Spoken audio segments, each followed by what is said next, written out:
Bienvenue au nouvel épisode de Studio 103.7, Les Rencontres. On est content de vous retrouver encore. Et Élise Robineau est là également. Salut Kim! Hey, écoute, je suis tellement contente de t'avoir en balado parce que là, on a eu une petite entrevue ensemble puis j'ai déjà vu à quel point tu es incroyable. Comment tu parles. Oh. Non, mais j'aime ta personnalité déjà. Là. Ah, t'es gentille, merci. Je sens qu'on va pouvoir... Je parle un peu trop des fois, mais bon, non.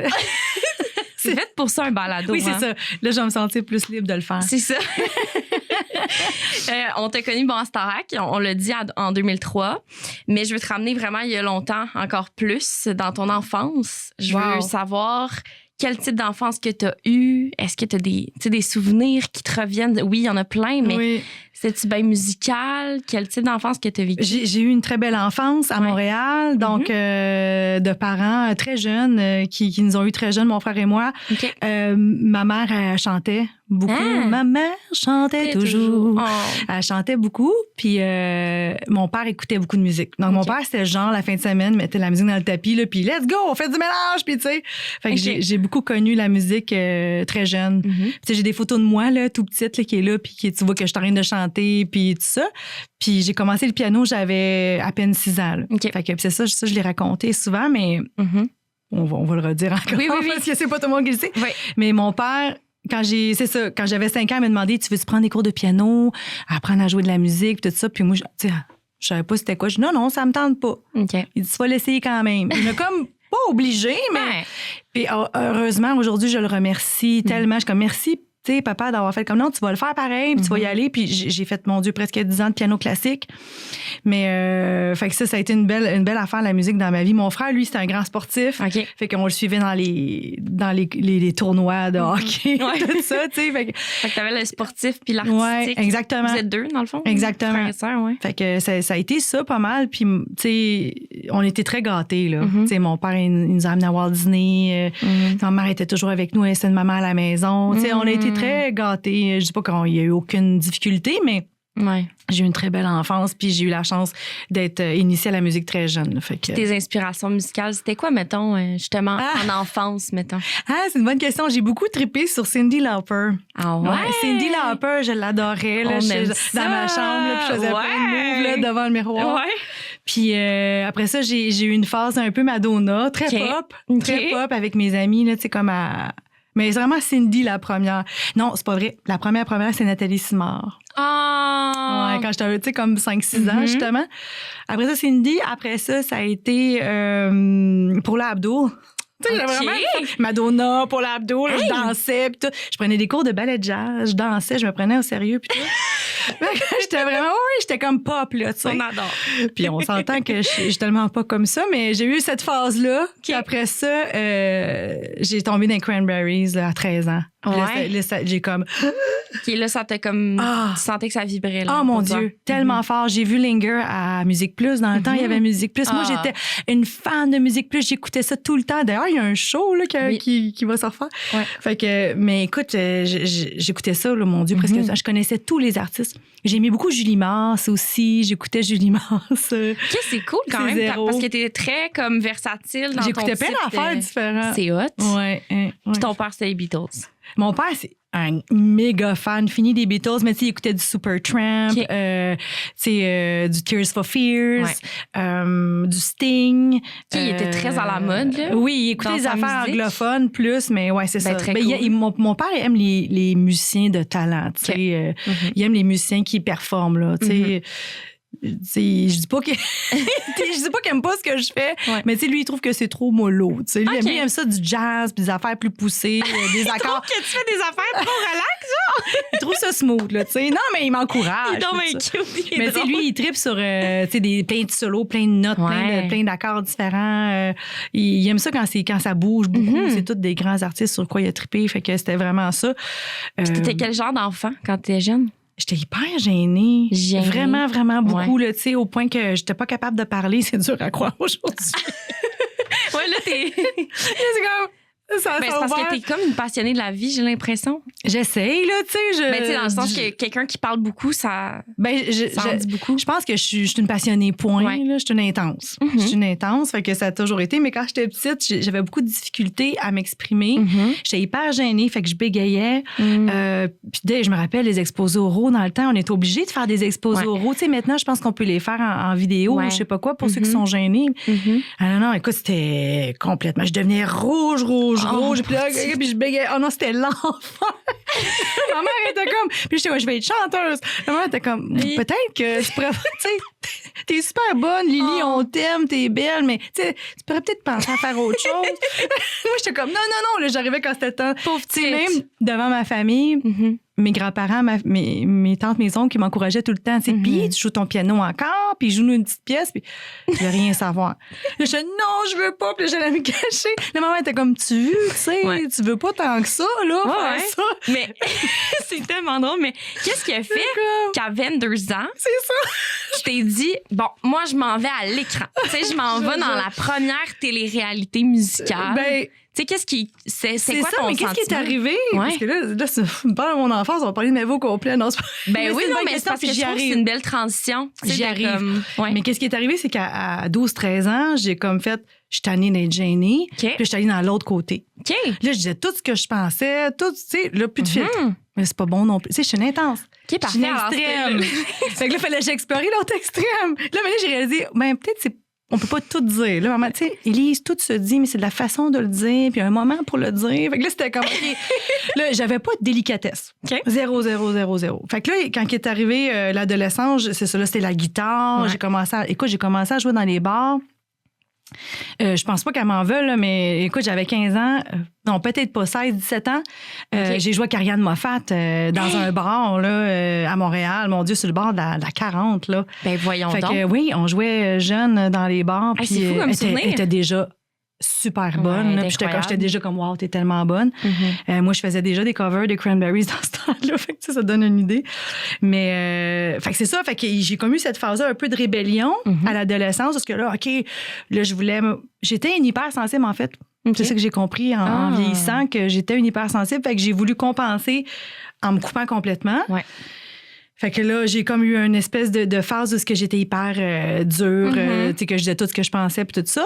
Fait que quand est arrivé Star Academy, j'étais hyper sûre de moi, mais je réalise aujourd'hui que je l'étais pas pantoute. Là. C'était vraiment comme une espèce de façade que je m'étais mis, un masque, vraiment, que j'ai porté comme de la fille. Moi, j'ai du caractère, puis puis je sais ce que je veux, puis qu'est-ce que... Mais non, en fond, j'étais hyper fragile, puis hyper... j'étais toujours aussi sensible, hein, puis ça n'avait pas changé. J'avais toujours pas appris à gérer ça. Je l'avais juste étouffé. Mais que quand je suis arrivée à Star Academy... Mais j'étais une fille de party. J'étais une fille de connexion. J'étais une fille de gang. Fait que c'est ça qui m'a aidée. Parce que quand je suis arrivée aux auditions, à l'hôtel du gouverneur à Montréal, je parlais à tout le monde. J'avais du fun. J'étais là avec ma guitare. Oui, je tripais bien raide parce que là, j'avais ce média-là, ce médium-là, si on veut, la musique, pour passer avec les gens. Fait que là, je me servais de ça. Fait que c'est comme naturel quand même pour toi. Oui, rendu là, ça l'était. De connecter avec le monde avec la musique. Puis là, j'ai trippé bien raide. Puis je suis sortie de l'entrevue, des auditions, puis j'ai dit à mon ami, j'ai un feeling que ça a bien été. Parce que le monde, tu sais, eux, ils regardent ça. Hein. S'ils voient que, OK, cette personne-là, elle s'entend bien avec tout le monde, elle parle avec du monde. Ils voient ça. Je pense qu'il y avait ce côté-là. Fait que... Je sais pas, je pense que c'est ma soif de connexion puis mon envie justement de dire gars, je vais dépasser cette gêne-là. Puis là, Star Academy, ça a coupé la gêne, là, genre ça a fait j'ai plus de gêne. Puis Starac, tu sais, t'es comme filmé quand même beaucoup dans ta routine et tout, mais c'était comment de vivre avec des caméras? Ça s'est passé comment ton aventure? Mais c'est ça, j'ai trouvé ça dur un peu, les caméras partout. Mais c'est ça a coupé ma gêne. Ce qui me restait de gêne, là, parce que j'étais une petite fille très gênée qui osait pas.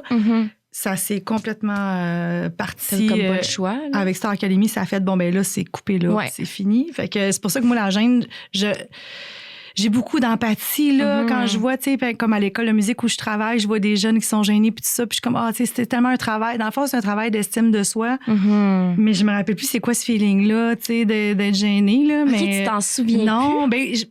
Je me rappelle un peu quand j'étais petite, mais je l'ai plus en ce moment. Mais c'est quand même cool, ça. Oui. C'est hot de Oui, voir je pense que c'est l'âge aussi. Là, ouais. Mais tu sais, de plus te souvenir de ce feeling-là qui est pas nécessairement agréable. Là. Je me rappelle un peu quand même que c'était vraiment pas... C'était vraiment pas agréable, puis j'avais chaud, puis je devenais rouge. Là. Ouais. Je devenais rouge, là. C'est ça qui était vraiment gênant. Non, c'était comme... Elle va-tu exploser? Qu'est-ce qui se passe, tu sais? Mais c'est ça. Fait que Star Academy, ça a coupé ça. Puis les caméras... Mm-hmm. Moi, c'est ça. Je suis une fille de gang. Ouais. Je suis une fille... J'aime ça triper avec le monde. J'aime ça connecter avec les gens. Puis tout ça, mais j'ai besoin de ma bulle. Okay. J'ai comme besoin des deux. Mm-hmm. Fait que je vais avoir vraiment du fun. Puis tout ça, puis à un moment donné, c'est comme, OK, là, je me retrouve toute seule. Puis j'ai besoin de... T'avais-tu quand même la place de le faire? C'est ça, on l'avait pas. Okay. C'est ça que j'ai trouvé difficile. Fait qu'à un moment donné, je me suis fait comme avec Maritza, on s'est fait... on a mis nos robes de chambre, on avait un petit lit double, nous, qui était comme superposé, qui était caché dans la chambre des filles, en coin. À un moment donné, on s'est fait comme une espèce avec des couvertures puis nos robes de chambre, une espèce de... une petite caverne, genre, pour aller comme souffler un peu, tu sais. Incroyable. Mais, tu sais, je réalise que c'est pas tout le monde qui a besoin de ça non plus. Non. Moi, j'en ai vraiment besoin. Tu sais, il y en a qui sont peut-être plus, justement, qui ont plus cet ADN-là du showbiz, qu'eux autres, c'est tout le temps on. Ouais, c'est tout le temps sont à on tout le temps. C'est un naturel de comme... Exactement comme Émilie Bégin. C'est une naturelle, elle est à on. Ça a toujours été, puis c'est ça, tu sais, elle est née dedans, comme on dit. Moi, je suis pas née dedans. Tu comprends d'où je viens? Fait que c'était plus difficile pour moi. Fait que ça, des fois, il fallait, OK, il faut que je reprenne mon souffle un peu, là, parce que là, tu sais, là, je viens de courir un bout. Tu donnais de l'énergie à justement comme...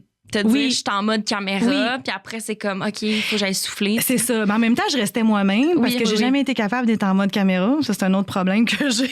Mais je veux dire, dans le sens que, tu sais, je dis, j'ai jamais... Mais ça me prenait de l'énergie. Ouais. Ça me prenait de l'énergie. Il fallait vraiment que je reprenne mon souffle. Là. Puis j'ai une question quand même très actuelle, mais de l'imaginer à Starac, les réseaux sociaux. Il n'y en avait pas? Mais il n'y en avait pas. Mais t'imagines faire Starac en 2025 ou 2026? Tu sais, avec les réseaux sociaux. J'aurais pas survécu à ça, là. Mais c'est ça. Est-ce que tu aurais été du genre à pas vouloir. Tu sais, je sais, là, c'est très. Oui, c'est dur, c'est contextuel. Mais mettons, tu te rappelles, toi, à 22 ans, qui était moins gêné, mais quand même un petit peu. Tu sais, est-ce que avec les réseaux sociaux, ça aurait fait comme on se calme parce que t'es exposé partout là, sur les réseaux maintenant? C'est une très bonne question. Ouais. C'est sûr que ça m'aurait peut-être aidé d'avoir un peu plus de j'aime là, en partant. Là, mais en même temps, je pense qu'il y aurait eu le côté un petit peu difficile pour la vie privée. Là, dans le fond, moi, j'ai été chanceuse par rapport à ça, Kim, parce que j'étais dans les premières. J'étais la première fille et la deuxième éliminée, la première fille qui était éliminée. Mais j'ai fait toute la tournée avec eux autres. J'ai comme appris avec eux autres. Tu sais, moi, j'étais là quand même. Je l'ai vécu avec eux autres quand même.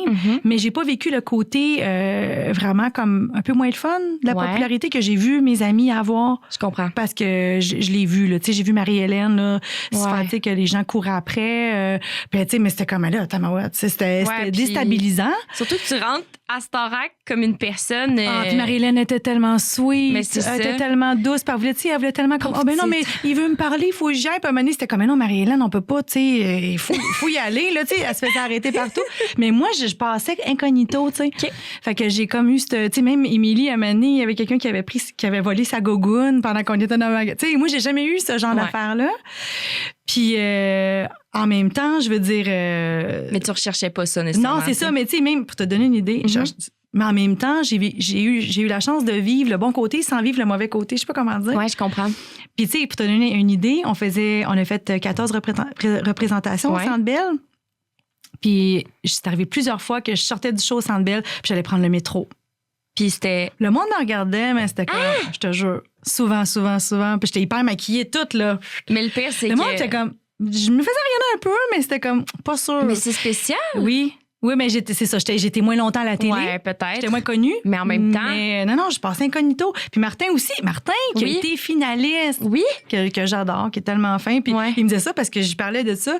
Puis il disait, mais moi aussi, je passais comme incognito. Puis je dis, bizarre, Martin, tu sais, t'es tellement. Tu sais, il est comme un peu le gars d'à côté, de Guy Next Door, un peu, là. Tu sais, un beau gars, mais qui passe bien, passe partout, Martin. Ouais, je comprends. Mais moi, c'était ça, là. Je passais, là, puis je me faisais pas déranger. Mon pas Dieu! Fait que t'es vraiment on pourrait dire c'est parce que j'avais l'air bête.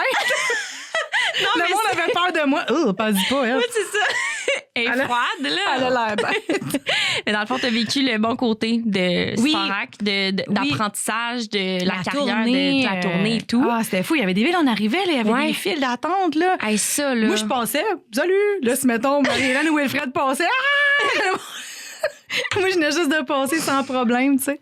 Hey, c'est fou. Puis, t'as-tu été du genre à écouter les autres saisons après? Ou c'était pas plus attirant pour toi? Pas vraiment. La première saison, tout de suite après nous, on était un petit peu nostalgique parce que c'était tellement gros ce qu'on a vécu. Ouais. Fait que la saison de 2004, on avait été invités par la production à y aller. Mm-hmm. Fait que j'étais allée, tu sais, parce que j'étais curieuse, mais je l'ai pas suivi. Okay. On dirait que... Je sais pas, tu sais, quand il est premier à faire quelque chose, c'est tellement intense qu'il n'y a rien qui vaut après. Ah. Mais c'est beaucoup de talent, là. Mon Dieu, il y a plusieurs saisons. Mais cette année qui vient de passer, je l'ai écouté parce qu'Émilie était là comme prof. Puis j'adore mon amie Émilie. Fait que là, je l'ai écouté puis j'ai trippé ben raide sur... c'est malade. Sur les talents incroyables, là. Ouais.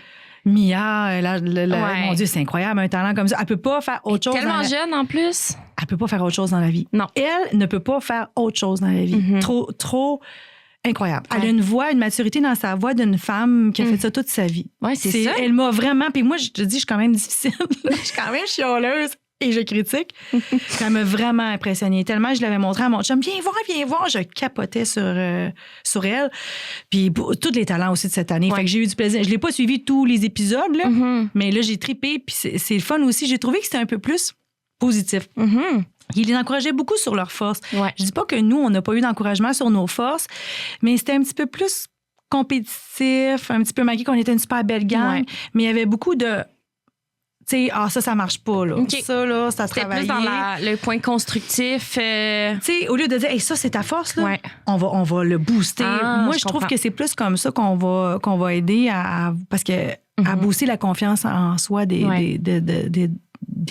jeunes talents. Parce que quand ils sont jeunes, c'est ça, début vingtaine, on n'a pas encore complètement une force de tant que ça, là. Il y en a qui sont plus solides que d'autres. Fait que j'ai trouvé ça quand même, les interventions cette année étaient bien. Je trouvais que c'était vraiment cool. Je dis pas que ça l'a pas été mon année, mais tu sais, il y a 20 ans, l'approche était différente. Le côté psychologique de la chose, c'était différent. Tu sais, on avait été comme plus pitché là. Puis le comment qu'on réagit à ça. Puis tu sais, veux pas, il y en avait qui avaient des talents vraiment extraordinaires. Puis tu sais, il y avait des chansons déjà aussi pour l'album. Fait que tu sais, moi déjà que je manquais un peu de confiance en moi, là j'arrive, il y en a qui ont des chansons qui ont été composées pour eux. OK, moi j'ai Plastique Bertrand. Hey, c'est fou. Fait que déjà en partant, tu fais genre je pars une longueur en arrière. Tu comprends ce que je veux dire? Fait que déjà en partant, moi dans ma tête, c'était comme hyper comme OK, j'ai pas ma place ici dans le fond. Il y avait comme un déséquilibre entre certains. Mais en même temps, le talent était là. Moi, c'était juste différent. J'avais un autre style de talent à offrir, mettons, tu sais. Mais c'était juste ça que j'ai trouvé comme un petit peu moins qui était axé puis qui était là cette année que j'étais comme wow. Puis Émilie a dit moi j'ai beaucoup poussé ça aussi, tu sais, le renforcement positif. Fait que je trouvais ça cool que ça allait évoluer à ce niveau-là. Puis le après Starac, quand tu sors de là, tu sais, oui, il y a la tournée, les concerts et tout. Tu as lancé ton album Sortilège, le EP. Mais après ça, tu voulais-tu continuer en musique? C'était quoi ton état d'esprit? Est-ce que c'était comme, bon, je m'en vais trouver un autre métier en même temps de faire la musique, je mixe les deux, tu sais? C'est un peu ça. C'est très difficile d'en vivre, sans trouver d'excuses. C'est normal, c'est difficile. Mais oui, c'est super difficile. Puis ça l'est encore plus aujourd'hui, quelque part, même s'il y a plus d'avenues possibles avec Internet. Là, en tout cas, ça reste un métier difficile, mais j'ai confiance que dans la vie, on a ce qu'on a besoin. Fait que dans le fond, la vie nous apporte ce qu'on a besoin pour apprendre, tout ça. Fait que c'est comme ça, j'ai toujours vu quand même, malgré qu'il y a eu des phases difficiles. Quand la tournée a fini, là, j'ai eu vraiment un down. Je suis pas toute seule là, dans la gang. Là, en plus, t'es une fille de gang, comme tu disais. Fait que là, c'était comme, t'es tout le temps entourée de la chaleur humaine. Là, tu finis comme, t'es chez vous. Je sais pas si t'es en appartement chez tes parents, mais t'es comme, tu retombes seule. Là, c'est comme, OK, il n'y a plus de date de prévu. Tu sais, on avait le temps quelque chose pendant un an, là, même plus. On avait le temps quelque chose qui nous attendait. OK, on s'en va, là, il n'y a plus rien. Là, ça a fait, OK. Puis c'est là que j'ai composé mon album, puis tout ça. Mais ça a été difficile. Là, c'est ça. Il y a eu ma mère aussi qui était malade, qui avait faut que je vais en parler parce que c'est quand même important. Oui, je voulais en aborder aussi. OK, on peut y revenir si tu veux, mais... Non, tu peux y aller. La sclérose latérale amyotrophique, qui est une maladie dégénérative, il n'y a pas de cure, il n'y a pas de traitement possible. Fait que c'est vraiment comme la personne, elle devient paralysée, puis il n'y a rien à faire. Fait qu'on est totalement impuissant à voir la personne qu'on aime. Ceux qui vivent ça, c'est vraiment, vraiment atroce. Autant pour la personne qui le vit, parce qu'ils gardent toute leur tête. Fait qu'ils sont tous conscients de ce qu'ils vivent, mais ils peuvent rien faire. Ça a été hyper, hyper difficile. Écoute, je suis capable d'en parler maintenant. Ça va faire 20 ans qu'elle est partie. Mais je veux dire, je suis encore hyper sensible quand j'en parle. Je pense que j'ai appris à vivre sans elle, mais je peux pas dire que ça va complètement guérir un jour. Ça a été trop... ça a été vraiment trop difficile comme épreuve. Mais tout ça pour dire qu'en billet, je faisais mon album. C'est en sortant de Starac, dans le fond, que... Bien, mon album, ça a été hyper long. Là. J'ai eu mon contrat en 2004, puis il a sorti en 2006. Bien, ça a pris 2 ans, en fait. Mais j'ai trouvé ça long parce que ma mère était malade. Parce que moi, je voulais juste qu'elle voie l'album avant qu'elle décède. C'était genre de folie dans ma tête. Là. On dirait que j'étais comme... C'était ma façon de survivre. Si elle voit l'album avant de mourir, je vais être correcte. Mais dans le fond... On s'en fout un peu, tu sais. Tout ce qu'elle voulait, elle, c'était me voir heureuse. T'sais. Mais je comprends, c'est comme le devoir de prouver un peu aussi à ta mère. On dirait, c'est ça. Mais en fait, elle, j'avais rien à prouver. Je veux dire, c'était ma mère, puis elle m'aimait, peu importe. Puis elle savait tellement comment j'étais. Mais en tout cas, ironie du sort, elle est décédée 1 mois avant la sortie de l'album. Sérieusement? Oui, j'en ris, mais ça a été vraiment, vraiment difficile. Fait que là, j'ai tout fait, tu sais, un peu sur l'automate, là. Tu sais, genre... Le lendemain qu'elle était décédée, j'étais en studio, je faisais encore des vocales. Là. Mon Dieu. Ouais, non, c'est ça. Fait que après coup, là... Je pense que tu t'es comme un peu trop lancée dans ça pour oublier le mal ou... Tu sais, il fallait que je le finisse. C'est vraiment difficile. Fallait que je le finisse. Ouais. Fallait que j'aille au bout de ça, mais je pense que je me suis déconnectée quelque part. Puis ce qui fait que je suis pas capable de l'écouter encore aujourd'hui. Là. Puis certaines pièces que je suis vraiment pas capable, même si j'ai appris à faire la paix avec ça. Okay. Ça fait partie de mon cheminement, puis c'est correct. Ouais. Mais, tu sais, c'est comme, avec le recul, j'aurais dû prendre un arrêt. J'aurais dit, gars, c'est pas grave, mon album. Là. Il peut sortir dans 1 an, c'est pas grave. Mais tu sais, il y avait une pression, pas nécessairement de la compagnie de disques, peut-être que oui, tu sais, les subventions, comment ça fonctionne, je pense qu'il y a un temps, là, mais ça reste qu'avec le recul, je pense que ça aurait été mieux que je le prenne, ce temps-là, parce que je me rappelle pratiquement de rien. C'est mon lancement, là. Je comprends ce que tu veux dire. Mon lancement, là, tu sais, j'étais comme sur automate, là. Oui. Ouais, t'étais comme là pour... J'étais là, mais j'étais pas là. Ouais, t'étais pas là. Non, j'étais vraiment pas là. Puis je commençais une dépression, en fait, là. Ouais. Oh, oui, vraiment. Puis après ça, dans le fond, c'est sûr c'est difficile de se relever aussi de cette passe-là, de cette phase-là. En fait, on s'en relève jamais. C'est ça. Oui, on s'en relève. Je donnais espoir là, aux gens qui vivent des deuils. Oui. Non, mais c'est correct qu'on en parle. Oui, mais c'est ça. Mais une mère, ça dépend de la relation que tu as avec les gens. Ma mère, c'était ma meilleure amie. J'ai eu une phase de l'adolescence qui a été plus rough, que j'étais un peu plus wild, fait que j'étais moins proche d'elle. Mais je suis revenue, thank God, heureusement, merci mon Dieu, je suis revenue comme plus proche d'elle. Début vingtaine. Puis là, j'ai appris que j'allais à Star Academy. Puis là, elle est tombée malade. Ça a été hyper, hyper, hyper rapide. Fait que, tu sais, c'est juste comme... Tu sais, j'ai passé à travers ce deuil-là. Mais je veux dire, c'est certain que pour moi, elle va toujours me manquer. Là. Je veux dire, je pense à elle... Tous les jours, là, ben, tu sais, je veux dire, presque tous les jours. C'est sûr que je continue, j'ai eu ma vie, puis tout ça, puis c'est différent. La relation change. Parce que là, j'ai comme l'impression d'avoir un contact avec elle pareil. Tu sais, c'est plus au niveau spirituel. Ça change avec les années. T'es quelqu'un beaucoup plus spirituel? Un peu, quand même. C'est important parce que ça me laisse grounder un peu. Oui, je le suis. Puis qu'est-ce qui vient t'ancrer le plus au quotidien? Tu sais, des fois, on est comme perdu. La routine, ça va vite, peu importe. Tu sais, qu'est-ce qui vient comme toi, en tant que femme, en tant que personne, vraiment te ramener? Là, c'est la musique, la connexion avec les gens, le moment présent. Comme là, je jase avec toi, j'essaie de penser que je suis là ici avec toi, de le vivre. Parce qu'il n'y a rien d'autre qui existe, dans le fond. Tu sais, j'essaie de me rappeler ça, mais c'est ça. Puis le yoga, je fais un peu de yoga. Je peux en faire plus, là. ma résolution de nouvel an. T'es tellement drôle. Faudrait que j'en fasse plus. Mais je fais un peu de méditation, de respiration aussi, là, tu sais. Mais c'est tous ceux qui font de l'anxiété. J'étais un peu anxieuse. Fait qu'à un moment donné, il faut développer ces respirations-là, ces techniques-là. Tu sais, le yoga Kundalini est excellent pour ça aussi. Fait que c'est tous des petits trucs que je me suis donné avec les années. Mais non, ça va très bien. Mais ça reste que ça a été une période très, très, très, très difficile pour moi. Puis c'est de là qu'est né mon hippie en anglais, Liz Robin. Que là, j'ai fait, là, je l'ai autoproduit. Ouais. Là, j'ai tout fait. Puis c'était beaucoup, beaucoup les chansons par rapport à ça, le deuil. Oui. Puis après ça, dans le fond, parce que je pense que tu es enseignante, c'est ça que tu disais un peu de musique. J'enseigne le piano à l'école de musique Liliane à Deux-Montagnes, sur la Rive-Nord. Puis ça fait comme 3 ans et demi que je suis là. Okay. Puis je les aide aussi dans l'organisation des concerts puis tout ça. Puis j'aime vraiment ça. Là.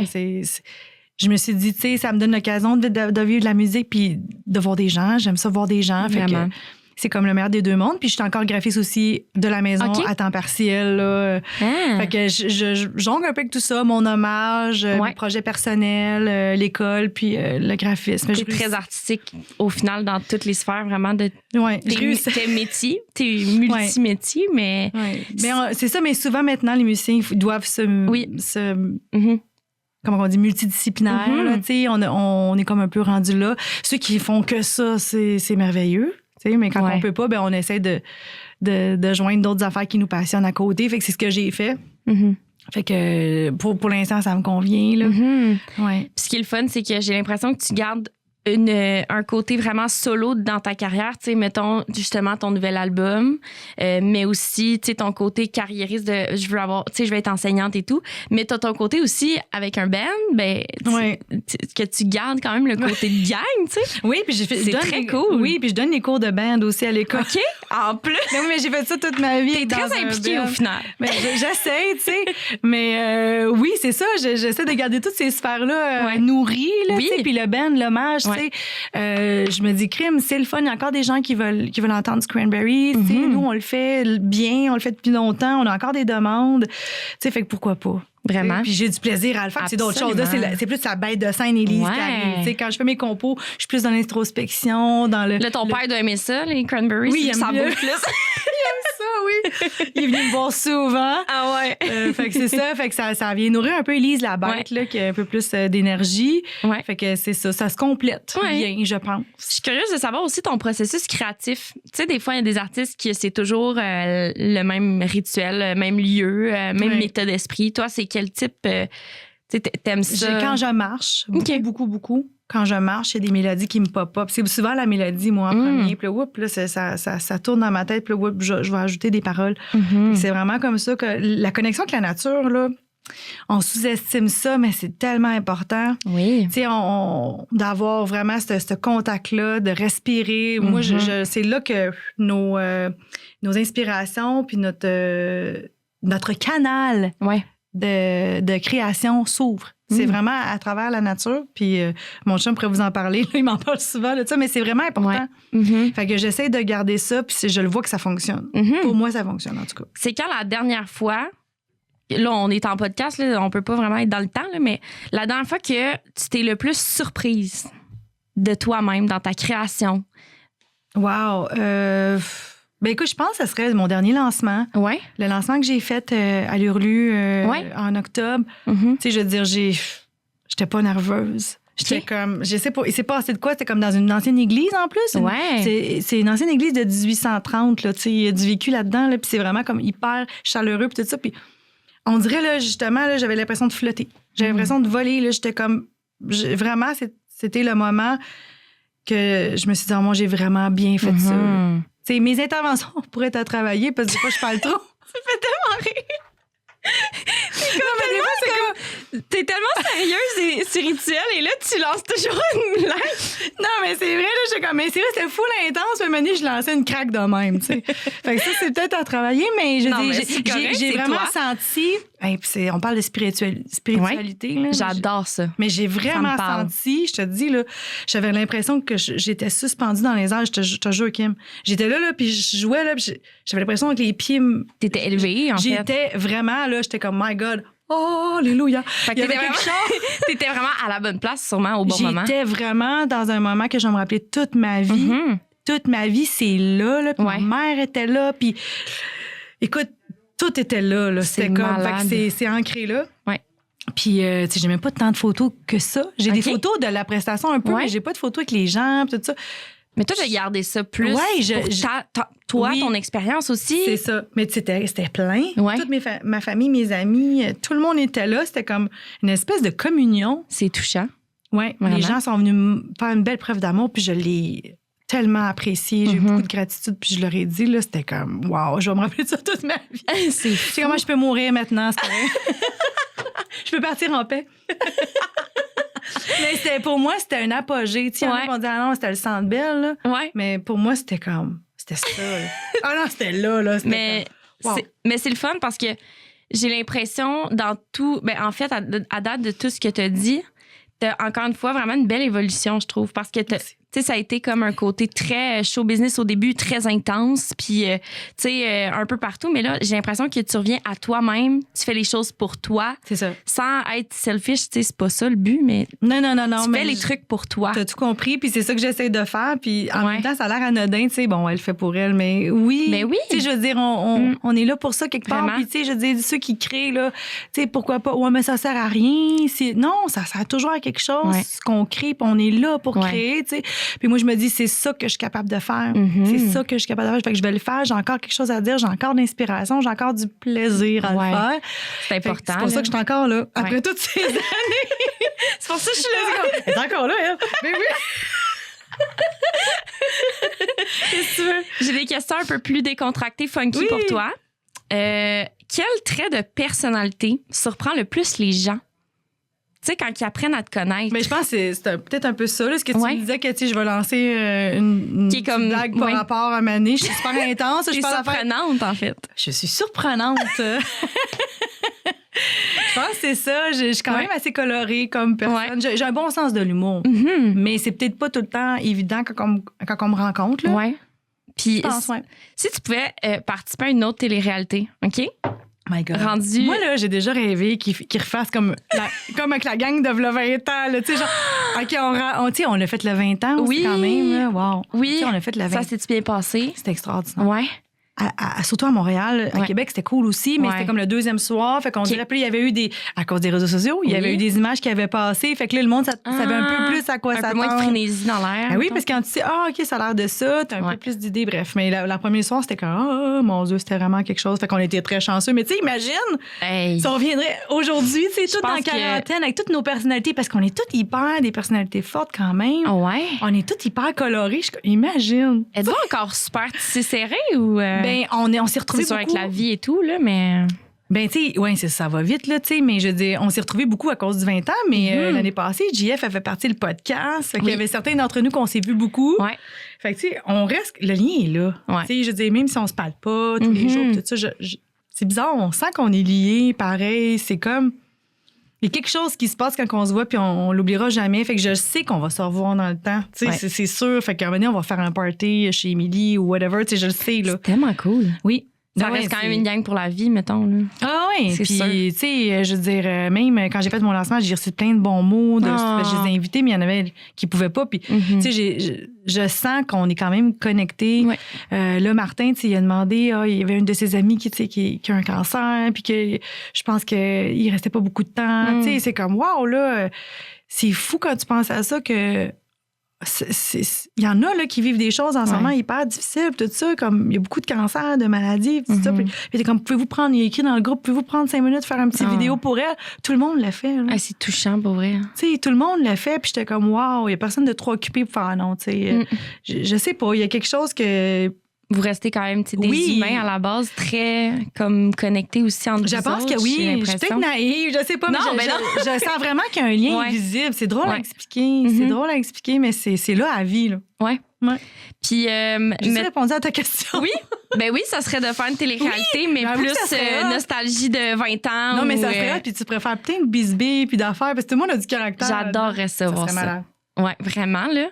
En plus, c'est comme une version 2.0. Oui, il faudrait juste trouver le contexte. Là. Puis, tu sais, pour les règles du jeu, ou s'il y aurait un jeu ou quelque chose, il faudrait trouver quelque chose d'intéressant à faire là-dedans. Là, mais incroyable. Je lance ça au producteur. Écoutez-nous. On va partir. Oui. Tu seras l'animatrice. Parfait. Ça serait malade. Ça serait parfait. C'est mon rêve. C'est réglé. Je connais vos tunes par cœur. Je vais être capable. Mais en tout cas, je lance ça, mais ça serait quand même... Absolument. Puis ta collaboration de rêve musical... Que ce soit franco, anglo, vraiment. Ben écoute, c'est des artistes anglophones que j'adore, mais là, en ce moment, je trippe bien raide sur Anna Jorges, qui est une artiste anglophone de l'Ouest. Je sais pas, je l'adore. Je l'ai vue en show, puis je suis comme tellement... puis Kathleen Edwards aussi, elle est plus dans le country un peu, mais je suis comme, une femme comme ça, là, qu'une femme en tout cas. Ouais. je triperais. Québec, mon Dieu... Écoute, je suis moins de l'actualité. Qu'est-ce qui se passe au Québec? Hein? Je devrais vraiment plus me mettre à l'affût de ce qui se passe. Mais tu sais, Ariane Moffat, là, je triperais de la retrouver. Mais voir là. que t'as fait, c'est incroyable. Ouais. Ah, je sais même pas si ça se rappellerait de moi. C'est comme, t'es qui, toi? Mais je veux dire, ça serait tellement cool pour moi. Hey, j'ai refait une tonne avec Ariane Moffat, tu sais, ça serait trippant. Puis je sais que tu joues plusieurs instruments, entre autres la guitare. Guitare, piano. Puis t'as ta voix, évidemment. Ouais, c'est pas mal. C'est comme ton outil de travail, on va le dire. Mais si t'avais une des 3 choses que tu garderais, mon Dieu.